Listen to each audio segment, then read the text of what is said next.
Vítám vás do nového videa a dneska to bude video 10 náhodných faktů o mně. První otázka je... Lidi, spíš 5, ono neví ještě.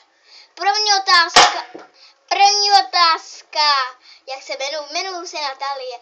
Druhá otázka, jaký mám příjmení, Študlarová. Třetí otázka,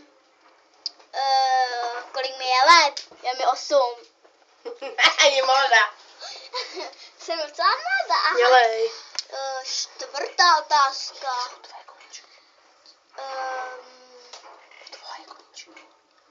Jaký jsou moje koníčky? Koníčci... žádný. Mě nemáš žádný jakoby věci, tomu tě baví. Točení na YouTube. Mě baví točení na YouTube. No dál. Pátá otázka.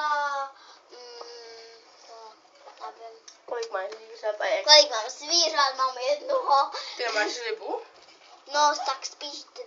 No. Jaký? Máme rybu. Tam se koukej. Máme rybu a křečka. To jste v peteku uviděli v peteku toho křečka a ryb. To musím taky vydat petek na rybu. Šestá otázka. S kým žiju? No, jako celá rodina. S kým, ale jako s kým jdeš? S mámkou, tátou? S tátou, s mamkou, se ségrou a já, no prostě. Sedmá otázka. S kým máš pokoj? No, se ségrou. Což je hrozný. No, to je hrozný, já bych chtěla mít.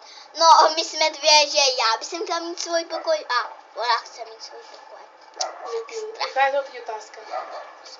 Osmá otázka. Dělám praxi magie.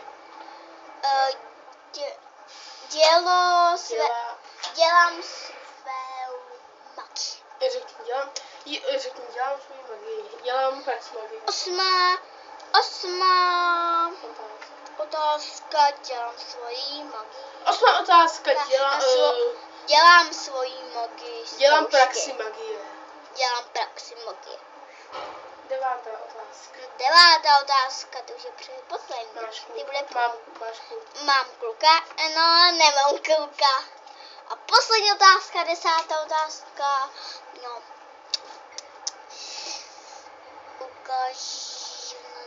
Je 10. otázka. Já nevím. 10. otázka. Do jaké třídy chodíš? Do jaké třídy chodím? Chodím do 4. Do druhé třídy lidi chodí. To je to podvádí. Do druhé třídy. Teď si video řekni, dělej. To bylo všechno naše videa a bylo všechno z našeho videa a